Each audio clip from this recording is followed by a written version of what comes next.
Hello friends and welcome to Raj Malhotra's IAS. So today in this video we are going to discuss second ARC's recommendations on the sixth report, that is local government. We have already discussed many recommendations given in this report in the previous three videos. This is fourth in the series of our discussion on the sixth report. ठीक है, तो आप बाकी videos भी, बाकी recommendations भी check करने के लिए please go back and check those three last videos जो हमने सिक्स रिपोर्ट पे डिस्कशन की है. So see, as I have told you already, जो आपकी लोकल गवर्नमेंट्स है they are of two types. जो रूरल एरियाज़ में गवर्नमेंट होती है उसे PRIs कहते हैं. जो अर्बन एरिया में गवर्नमेंट होती है that is known as the urban local bodies, ULBs. तो इस पे हम ऑलरेडी 3 वीडियोज़ में डिस्कशन कर चुके हैं. अब in this video we are going to start our discussion on the recommendations on ULBs. Second ARC ने जो भी रिकमेंडेशंस आपकी अर्बन लोकल बॉडीज़ की फंक्शनिंग को इम्प्रूव करने के लिए दी हैं उनको हम इस वीडियो में डिस्कस करेंगे. सो जैसे कि मैं आपको ऑलरेडी बता चुकी हूँ कि इन अर्बन और पंचायत लोकल बॉडीज़ में इश्यूज़ क्या क्या हैं. These are some of the issues that these bodies face with regard to their functions, finances, functionaries. ये मैं ऑलरेडी फर्स्ट वीडियो में डिटेल में थोड़ा डिस्कस कर चुकी हूँ, आप वो चेक कर सकते हैं to know about the details. तो इन्हीं प्रॉब्लम्स को सॉल्व करने के लिए सेकेंड ARC ने जो रिकमेंडेशंस दी हैं that is what we are going to discuss here. तो अब अर्बन लोकल बॉडीज़ के लिए the first recommendation that your second ARC suggest is that there should be an institutional mechanism to overlook our urbanisation process. तो देखिए क्या हो रहा है, increasingly we see that people are migrating from your rural areas to your urban areas. Better opportunities के लिए education, employment, ठीक है, वर्क, लाइवलीहुड, ऐसी बहुत सारी बेटर लाइफस्टाइल्स के लिए people are moving from rural to urban areas. आप खुद देखिए, if you want to see in Punjab, let's take an example, तो बहुत सारे youth are not interested in agriculture. They are either moving to abroad or they are moving to, cities like Chandigarh or Delhi for better work opportunities, better lifestyles, better educational opportunities. तो इन सब reasons के लिए there is a migration from rural to urban areas and this is what is the process of urbanization. ठीक है, तो according to estimates हमारी current urban population is already 33%. मतलब इंडिया की जितनी पॉपुलेशन है उसमें से 33% is living in urban areas. And according to other estimates this population living in urban areas is going to increase to 50% by 2050. Okay, तो estimates के according अपनी urban population is going to increase many folds in coming years. That means we need to create proper facilities in urban areas, जैसे कि आपकी water, sanitation, transportation, housing, work opportunities. हर तरीके से we have to provide better services and opportunities for the people that are coming from rural areas and staying in urban areas, ताकि urban areas में crowding ना हो, hodgepodge ना हो जाए. तो उन सब इश्यूज़ को सॉल्व करने के लिए we need proper urban planning. तो उसके लिए your second ARC is saying that we should have an institutional mechanism that is your national commission on urbanisation. हमें एक ऐसी कमीशन सेटअप कर देनी चाहिए जो हमारे इस अर्बनाइजेशन के प्रोसेस को स्ट्रीमलाइन कर सके, ताकि जैसे आई टोल्ड यू कि हॉच पॉच वाला सिनेरियो ना हो, स्लम्स ओवरली डेवलप ना हो, पॉल्यूशन ओवर ना हो, सैनिटेशन के इश्यूज़, सॉलिड वेस्ट मैनेजमेंट के इश्यूज़, वाटर अवेलेबिलिटी, ट्रांसपोर्टेशन में इश्यूज़, वो सब इश्यूज़ को कॉम्बैट करने के लिए इट इज़ वेरी इंपॉर्टेंट कि हमारी अर्बनाइजेशन प्लान्ड वे में आगे बढ़े. और उस प्लानिंग को फैसिलिटेट करने के लिए we need an institution which will be given this responsibility of planning and that institution can be the national commission on urbanisation. That is what your second ARC says. तो ये national commission on urbanisation will perform some of the functions जो यहाँ पे in cycle में show किए गए हैं. So it will facilitate resource mapping. Her city में क्या क्या रिसोर्सेज हैं, your water resources, mineral resources और फॉरेस्ट रिसोर्सेज, डिफरेंट टाइप के रिसोर्सेज हो सकते हैं.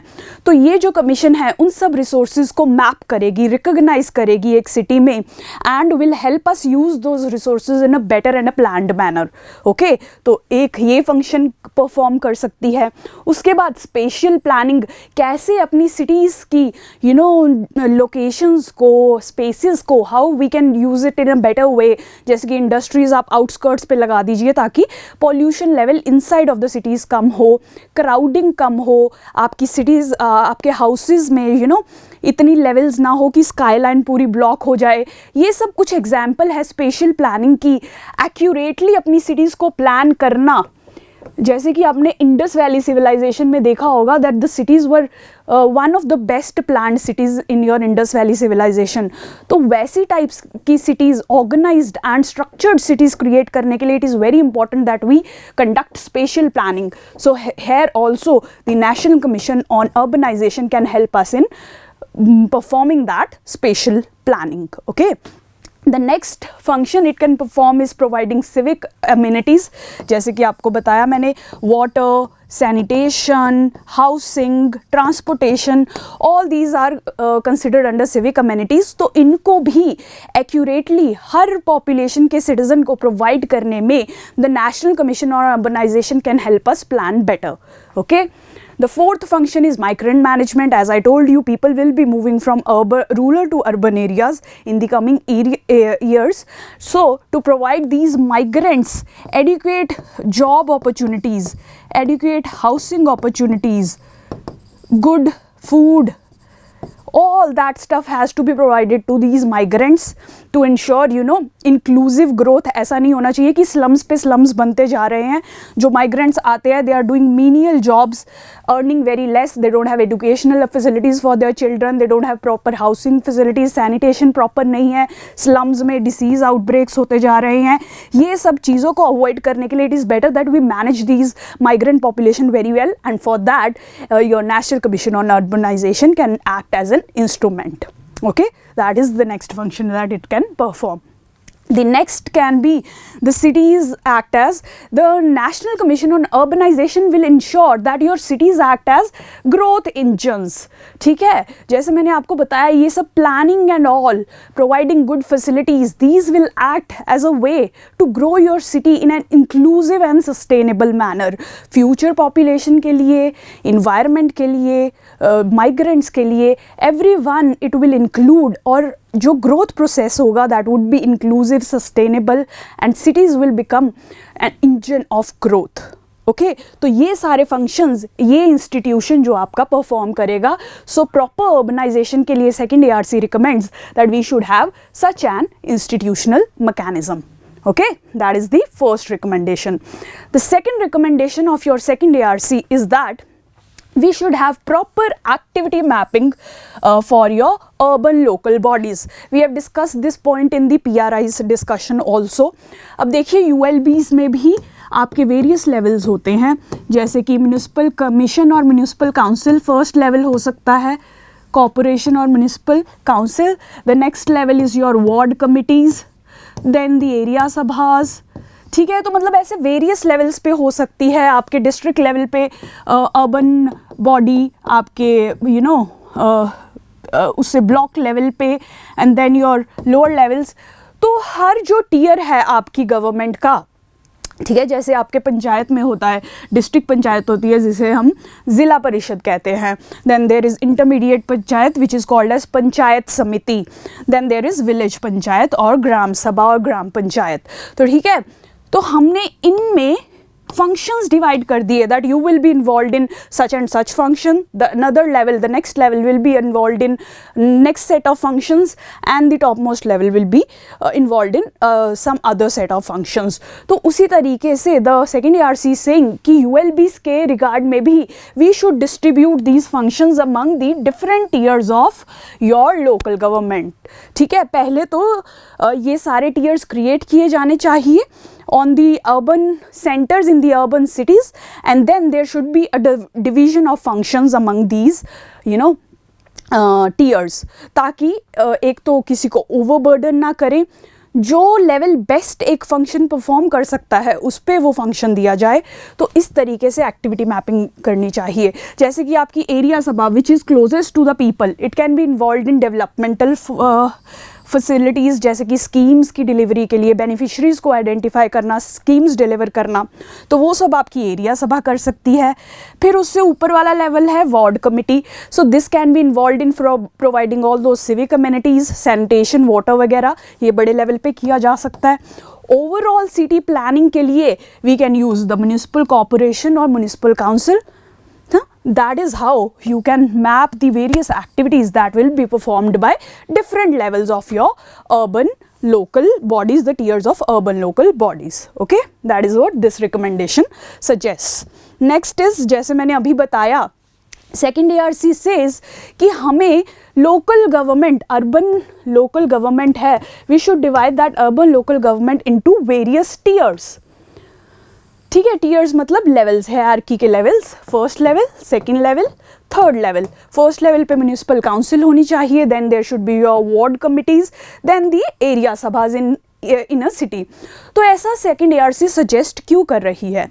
सी, the basic objective of having local government is to get people to participate in your governance process. ठीक है, तो इस टीयर्स बनाने से क्या होगा, that we are taking government closest to the people. अब एरिया सभा में क्या होता है, आपके एक या दो पोलिंग स्टेशंस जो होते हैं उसके सिटीजन्स आर इन्वॉल्व्ड। ओके, एक बहुत बड़ी सिटी है, let's just suppose that Chandigarh एक सिटी है, इसके हाईएस्ट लेवल क्या होगा गवर्नेंस का, municipal council. Then this city can be divided into various wards, जिसमें कुछ पहले तो लेट्स जस्ट सपोज कि 10 लाख लोग रहते हैं चंडीगढ़ में, तो सब 10 लाख लोग come under the jurisdiction of municipal corporation of Chandigarh. Okay, तो अब इसको सब डिवाइड करने के लिए we have created ward committees, ward committee 1, ward committee 2, ward committee 3। ठीक है, अब इस कमेटी में रहने वाले, इस कमेटी के एरिया में रहने वाले लोगों को if there is any issue और concern related to their city, they can approach the leaders in this committee, तो इट इज़ मोर अप्रोचेबल। ऐसे ही अगर आपकी इस वार्ड कमिटी को, अपनी वार्ड कमिटी को और डिविजन्स में बांट दे, जैसे कि आपकी area सभाज, so then people, it will take governance further closer to the people and the people will be able to participate directly in your government activities. So tiers बनाने का role ही ये है कि आप गवर्नेंस को लोगों के और पास लेके जा सके। People are able to directly participate in your governance processes, decision making processes, planning, budgeting में people can participate, उसको ही and that is why we need these tiers. That is why your second ARC says that we should divide the urban local government into 3 tiers, the topmost being the municipal council, the next being the ward committee and the lowest being the area sabha. So these 3 tiers of urban local governments should be created like we have in the village, the PRIs, the panchayat setup. Rural areas में भी 3 division होती हैं, जिला परिषद, पंचायत समिति and ग्राम पंचायत, वैसे ही urban areas में हमें करना चाहिए। This is a very important recommendation. Next है, अब आपने area sabha and ward committees बना दी and what functions they will perform. देखिए, एक तो एरिया सभा विल कंप्राइज 1 or 2 और मोर पोलिंग स्टेशन। जैसे मैंने आपको बताया कि जैसे आपकी पूरी कंट्री कॉन्स्टिट्यूएंसी में डिवाइडेड होती है for the purpose of elections, वैसे ही एक city is divided into various wards for the purpose of election. Wards के अंदर भी आपके पोलिंग स्टेशंस होते हैं वेरियस। तो इन्हीं को कहा है कि 2 से 3 पोलिंग स्टेशंस को मिला के we should make a area सभा। उसके बाद 2-4 एरिया सभा को मिला के we should make a ward committee, और वार्ड कमिटीज़ को मिला के सिटी गवर्नेंस बनेगी। तो वही ये कहा जा रहा है कि एरिया सभा will comprise of 1 or 2 more polling stations. ठीक है, इसके functions would be developmental functions, like I told you कि like we have these 3 levels. So since the area sabha is closest to your people, so it can be involved in delivery of schemes. जो भी government schemes launch करती है उसके लिए beneficiaries को identify करना, ठीक है, उनको बेनिफिट्स ट्रांसफ़र करना, to hear their grievances, all those activities can be given to your area sabha because it is located closest to the people. People can directly approach them whenever there is an issue with regard to these developmental functions. If they are not receiving the benefits of a scheme or their name is not on the beneficiary list, उन सब issues को directly people can approach the area sabha. That is why area sabha can be involved in your developmental activities. Okay, then comes your ward committees. So they say that the ward committees can function on providing civic amenities like street lighting. Like I told you earlier, क्योंकि ward committee जो है, they can get the area sabha will function for development and the ward committee will function for providing your civic amenities. Civic amenities वो सब water supply, maintenance of schools, roads, dispensaries, ये सब. और ward committees की proper regular meetings होनी चाहिए जिसमें people should come and participate. क्योंकि जब लोग खुद आएंगे they can tell their own demands कि हमारे area में there is problem of solid waste management, so provide us those services. They can say that to the ward committee. Or we don't have adequate water facilities, so they can demand that from the ward committee. इसलिए it is very important that we publicize ward committee की meetings properly so that people know about the meetings and they come to participate in those meetings. Okay, then अब देखिए ward committees को function करने के लिए it would require some funds और money. ठीक है, तो वो फंड्स कहाँ से आएंगे? तो सेकेंड ARC सेज कि हमें प्रॉपर्टी टैक्स का कुछ share should be given to the ward committees ताकि वो independently they are able to function and perform their duties and tasks and they are not dependent on anybody to perform their tasks.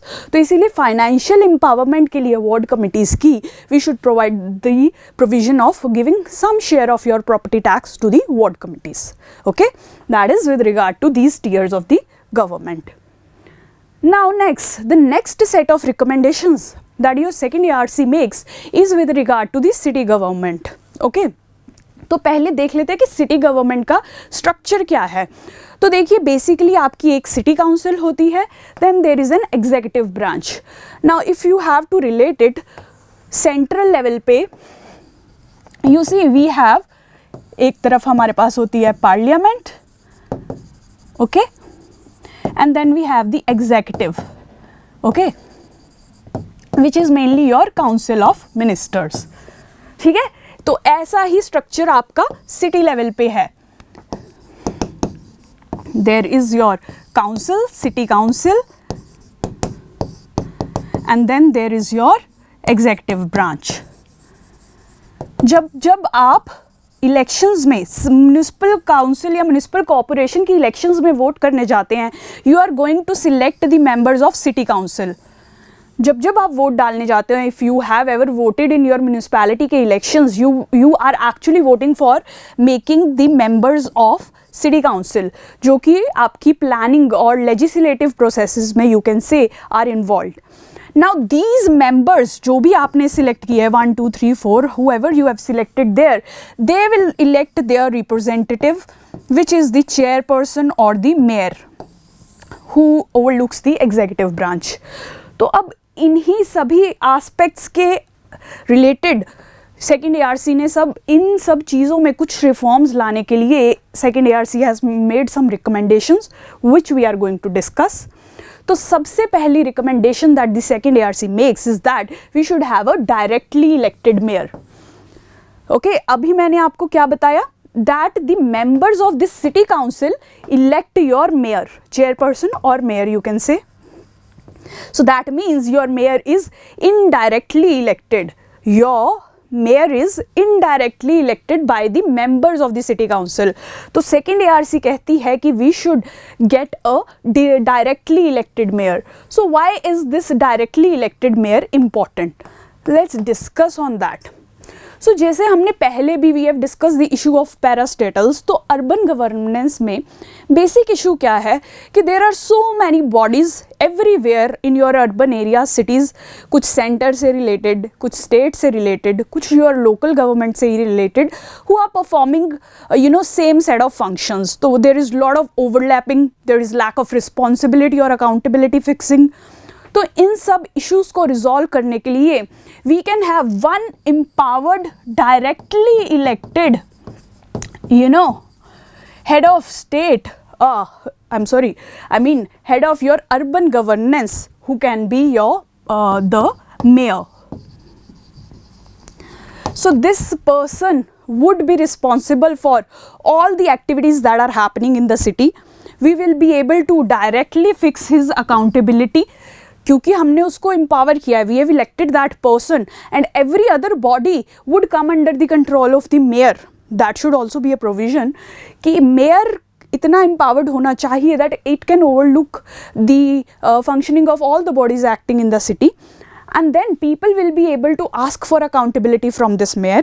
ठीक है, उससे question पूछेंगे that we elected you, we wanted good civic amenities, have you provided us that? If you haven't, then we will elect another person in the next set of elections. अगर directly हम ही इसे elect कर रहे हैं तो we have the power to overthrow this person as well.